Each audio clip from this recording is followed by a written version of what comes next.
I want to make the point that in our country, typically, the issues fall pretty closely on the 50-50 divide. So let's look at this. And this is true, by the way, not just now, but even in the past. Take an issue like, is the Soviet Union a real threat? This was in the Reagan years.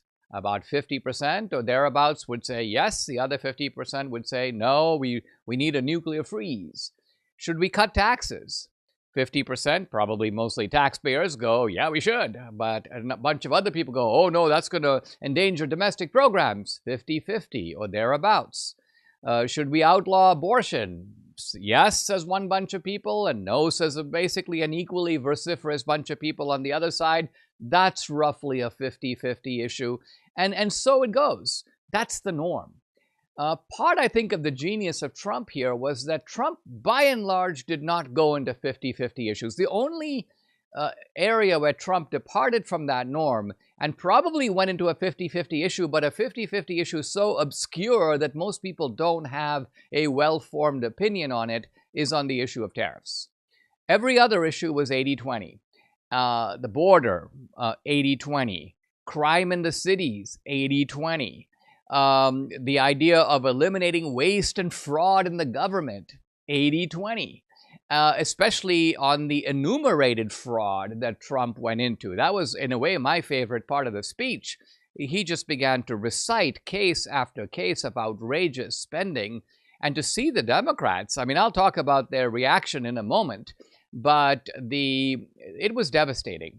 Who could be for those things? Who could believe that this is a careful or sensible allocation of taxpayer money? And then Trump goes on to talk about Social Security checks mailed out to people who are 110, 120, 130, 140 years old.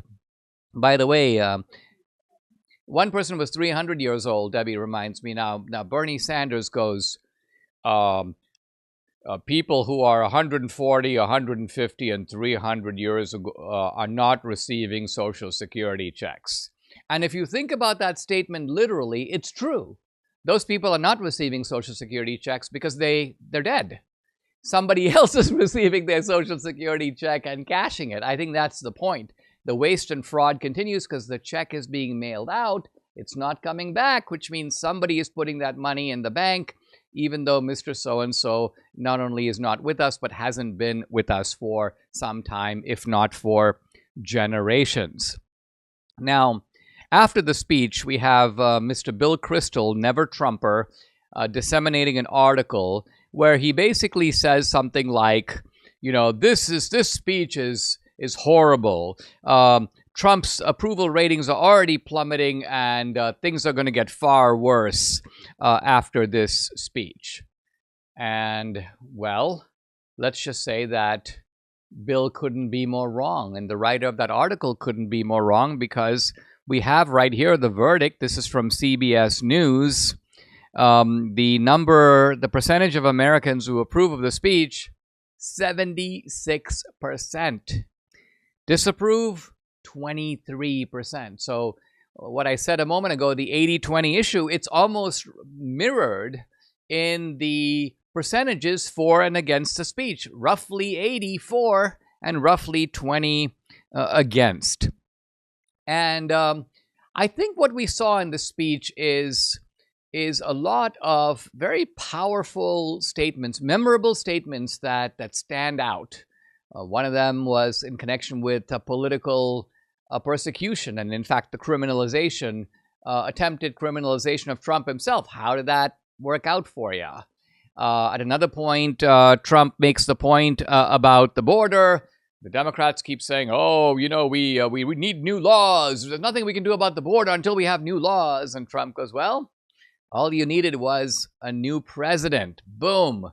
Very effective line. I don't know who wrote the speech. I've heard reports that Stephen Miller, I'm sure he was involved. I don't know if he's the guy who drafted the speech, but terrific point. So Trump was really very much in his element. Now, when I said earlier that he was unifying and he was divisive, all great speeches like this are divisive in the right way, because they're not trying to unify the whole country. You can't. they're not deliberately trying to divide down the middle either. They're trying to divide on the 80-20 principle. In other words, force the opposition to defend things that seem indefensible.